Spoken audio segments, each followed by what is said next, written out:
अस्सलाम वालेकुम नाज़रीन। पाकिस्तान सुपर लीग 7 के हवाले से बड़ी अपडेट आपसे शेयर करते चलें कि पाकिस्तान सुपर लीग 7 के लिए क्वेटा ग्लैडिएटर को बहुत बड़ा झटका लगा है। क्वेटा ग्लैडिएटर के दो अहम तरीन खिलाड़ियों ने PSL 7 खेलने से इनकार कर दिया है।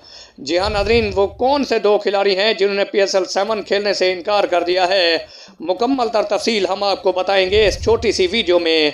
लेकिन उससे पहले अगर आप हमारे चैनल पर पहली बार विजिट कर रहे हैं तो हमारे चैनल को सब्सक्राइब कर दें, वीडियो को लाइक कर दें ताकि हर आने वाला न्यू नोटिफिकेशन आपको मिलता रहे।